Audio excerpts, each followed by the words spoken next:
నమస్తే, welcome to one TV special focus.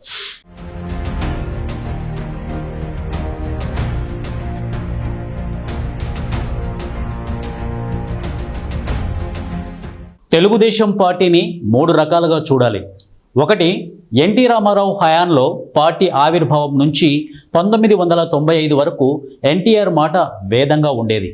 Party క్యాడర్కు ఆయన మాటలు పూర్తి స్థాయిలో మత్తునిచ్చేవి. ఆయన డైలాగులతో, హావభావాలతోనే ఆంధ్రప్రదేశ్లో తొలిసారి పార్టీ పెట్టి 8 నెలల్లో అధికారంలోకి తెచ్చిన చరిత్రను గడించారు. అయితే తర్వాత ఆయన శకం పూర్తయిన తర్వాత ముఖ్యమంత్రిగా చంద్రబాబు నాయుడు 1995 నుంచి వచ్చారు. చంద్రబాబు నాయుడు ఆచితూచి వ్యవహరించేవారు. అధికారంలో ఉన్నప్పుడు క్యాడర్ మనసులో ఉన్నది గుర్తించలేకపోయేవారని, అధికారంలో లేనప్పుడు మాత్రం ఆయనకు కార్యకర్తలు గుర్తుకు వచ్చేవారని ఇప్పటికీ పార్టీలో నేతలు అంటూ ఉంటారు.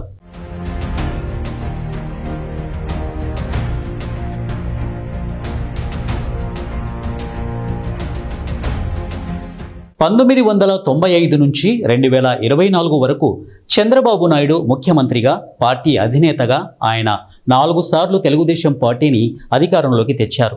చంద్రబాబు నాయుడు స్వయం శక్తితో ఎదిగిన నేత. తన వ్యూహాలు, రాజకీయ ఎత్తుగడలతో ఎన్టీఆర్ స్థాపించిన పార్టీని ఇప్పటి వరకు లాక్కొని వచ్చారంటే ఆయన శ్రమ ఫలితమే. నందమూరి వారసులకు పార్టీ చిక్కి ఉంటే ఏమైపోయి ఉండేదో తెలియంది కాదు.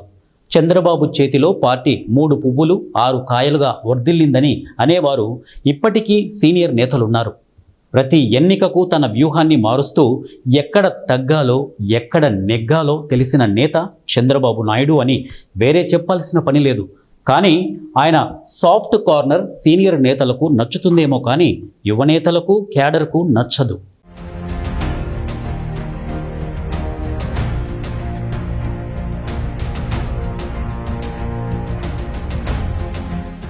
రెడ్ బుక్ నుంచి పులివెందుల వరకు ఇక పార్టీ అధినేతగా చంద్రబాబు నాయుడు ఉన్నప్పటికీ, ముఖ్యమంత్రిగా ఆయన కొనసాగుతున్నప్పటికీ ప్రస్తుతం మాత్రం పార్టీలో, ప్రభుత్వంలో లోకేష్ మాట చెల్లుబాటు అవుతుంది.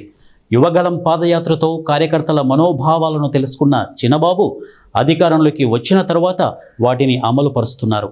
ముఖ్యంగా రెడ్ బుక్ నుంచి నిన్న మొన్నటి పులివెందుల, ఒంటిమిట్ట జెడ్పీటీసీ ఉప ఎన్నిక వరకు లోకేష్ ఆదేశాలే పార్టీకి హైప్ తెచ్చాయని చెప్పాలి. గత ప్రభుత్వంలో తాము అనుభవించిన ఆవేదనను చినబాబు తీర్చేస్తున్నారని క్యాడర్ ఆనందం వ్యక్తం చేస్తున్నారు.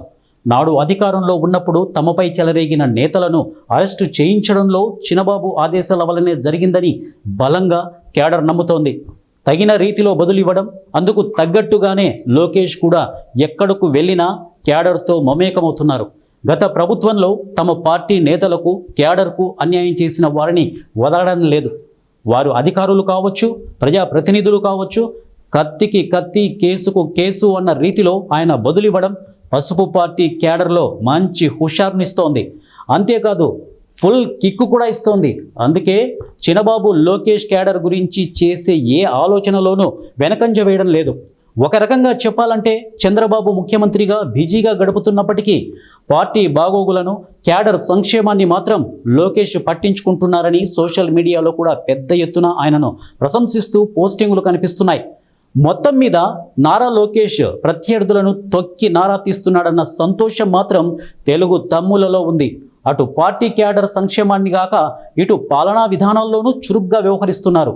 అతను ఏరి కోరి ఎంచుకున్న విద్యాశాఖతో పాటు ఐటీ రంగంలో తనదైన మార్కును ప్రదర్శిస్తున్నారు. అంతేకాదు కేంద్రంతోనూ మంచి సంబంధాలు కొనసాగిస్తున్నారు. కూటమి ప్రభుత్వం ఏర్పడిన 1.5 ఏడాది కాలంలోనే ప్రధాని నరేంద్ర మోదీ నారా లోకేష్కు అపాయింట్మెంట్ ఇచ్చారంటే చినబాబు ఆలోచన విధానాలు, పాలనా పరంగా అతని తీరు గురించి ప్రధాని గుర్తించారు కాబట్టే లోకేష్కు అంత ప్రాధాన్యత ఇస్తున్నారని పాలక వర్గంతో పాటు రాజకీయ నిపుణుల అభిప్రాయం. ఏదేమైనా చినబాబు ఇటు క్యాడర్లోనూ, పాలనా విధానాల్లోనూ తన ప్రత్యేకతను చాటుకుంటున్నారు.